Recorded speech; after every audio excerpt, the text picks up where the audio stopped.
Alright, so today we're going to talk about CPTSD.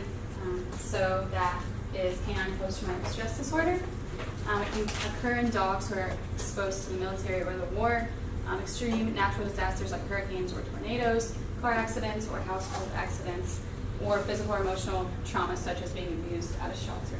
And funny you mentioned hurricanes. We're in the middle of a lot of hurricanes. Can you imagine how much trauma there is? I mean, people and their pets. Yes, so some common symptoms are avoiding familiar areas, barking, fear, urination during greetings, hiding, hyperventilation, shaking or trembling, shying away from people, or rapid breathing in lowered bodies. So this is my dog Skip.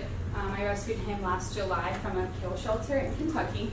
We got him when he was about 3 months old, and we got him from someone in Fort Wayne, so they had gotten him from Kentucky, which was great that they rescued him. And then he is a Sheltie Spaniel mix, so they think. Now, do they know for sure, the mix? I don't think so. They didn't act like they did when Okay, yeah, they okay, asked. so That's what his paper says. So. Remind me later in the semester, I'm going to order some more DNA kits. Okay. Is the dog here or at home? He's with my parents. But you get home once in a while. Yeah. Yeah, okay. So we could do it. Yeah, so some of his extreme symptoms are hyperventilation. So he has really bad anxiety attacks when he gets placed in a crate. This obviously isn't him, but it shows a little bit about what he goes through. So, does the sound like very loud? Yeah. So obviously this is during sleep, but his is not when he's sleeping, and he does this like extreme to the point where he like will puke. Bonnie girl. So he has a really hard time being in a crate. Bonnie. Hey. I think she was just after that treat. Yeah. It might fit. Yeah. So. Alright, some of his other symptoms, he shies away from people or cowers when any fast motion was made, so that was really hard for us when we first got him. We were trying to train him to go outside, so anytime we had to pick him up, he would kind of cower, which he would also urinate, which we had a hard time doing. My parents have carpet, so that was a little frustrating at times. But so he would urinate when we tried to pick him up. He would not eat at times. My parents also have 2 other dogs, so he kind of had a hard time trying to eat when they were around. So we were forced to feed him out of our hands, which worked a lot better. Obviously now he's better with the dog, so he eats. He was afraid of doorways and wouldn't go in or go out, so we'd have to pick him up, which would cause urination. So it's really just a lot of patience. And then he began to lose hair and lost interest in anything that was really active. So these are some pictures from last September. I kind of felt bad because he's my dog, and then when I went back to school, I think he thought that I was leaving him, and so this was September after I had left. Yeah. So point with your pointer what you want to show there. The vertical green line there. Oh yeah. Okay, so this is just like his like being depressed state. Like this is what he looked like all the time, and then obviously this is the loss of his hair. He doesn't look like that anymore, so I promise he's happy now. But so the diagnosis for CPTSD or anything. They would go through a physical examination to see if they're going to be swollen or anything that appears to be painful. They'll also do blood tests and to check for any bacterial or viral infections. And then once those physical things have been ruled out, your veterinarian will look at the history of the patient. Obviously, since he's been thrown around, we don't really have too much of that. And then recent traumatic events may cause your doctor to suspect Canine-PTSD. So they're ruling, so that's what you call a differential diagnosis. You rule out a lot of things and then you come back with that. So we didn't actually take Skip to the vet, but I just did a lot of research and I knew that dogs could have PTSD, and he just had a lot of symptoms, so I just looked up how to treat his and be patient with him. So treatment for dogs with PTSD can be a combination of behavioral or medical treatments. The most commonly prescribed medication is Xanax, which you can prescribe to dogs. And then retraining techniques help the dog feel that the world is safe again, which is what helped with Skip. And then a stricter routine, which also helps having 2 other dogs. So this is Skip now. He's really happy and he loves my parents' dogs. So basically just a lot of patience and yeah. So it kind of like wore off a little bit. Go back to that last slide. Because I was wondering how many people have experience with these dog pheromone collars.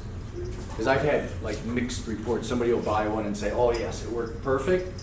And the next person said it made no difference. Do you have some experience with that? I don't know. Okay. Anybody in the room? Here we go. I worked at a pet store and we sold them mainly for cats. Okay. And a lot of times people swore by them. There was a guy that came in who was trying to catch feral cats, and he would actually put like a calming pheromone fluid in the water to try and catch the feral cats to take to the shelter. He said Okay. it worked. Okay. Anybody else? We would use like feel away, which is like, I think that's the same thing you're thinking of. Okay. In the hospital, it's like a spray that you can spray. Just you cats. just walk through the cat room and it's spray. Just to calm them down, and there's like one for dogs. Okay, so you're saying it probably has some effect then?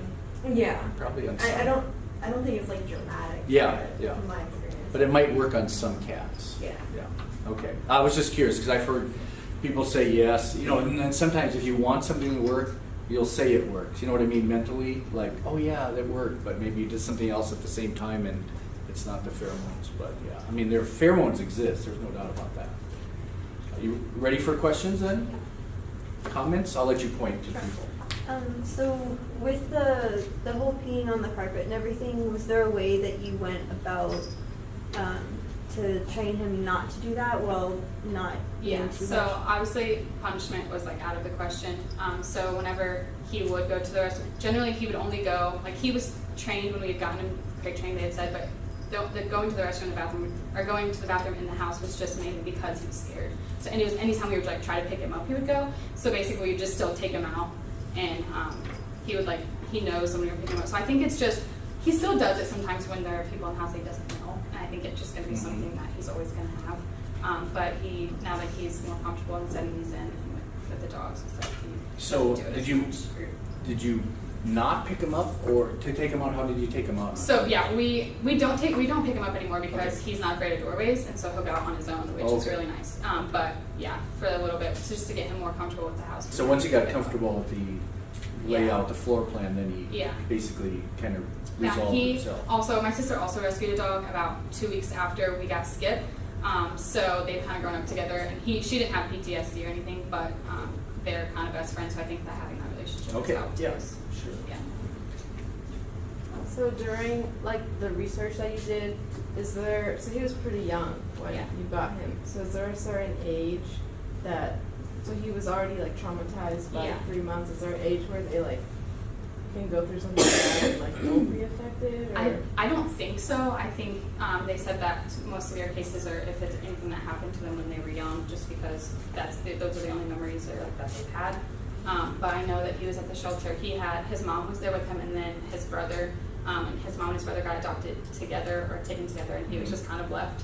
So I think that's something That's that traumatic. he had. Yeah, I think that he went through a And lot. your so, family's pulled away from you. Wow. yeah. Other questions, comments? Did you ever try Xanax with your dog, and did it work? No, I had not. We didn't have all the papers to take him to the vet, and like since we got him so far away, he wasn't registered with my vet, and I kind of just wanted to do it like on my own and try to just patience and stuff. So no, I didn't try it, but I have had a friend who has adopted a rescue dog, and she has used it, and she says that it helps really well with her. So her dog had seizures, so I think that was just to calm him down. Well, it sounds like, once you got used to the new environment, Yeah, yeah. got better. So Yeah. yeah, you would not. I mean, usually you save those meds for the last resort. Yeah. If you've tried everything else, because Yeah, you should he's try. improved a lot over the years. Yeah, so. you should try everything else first. Other questions, comments? Okay.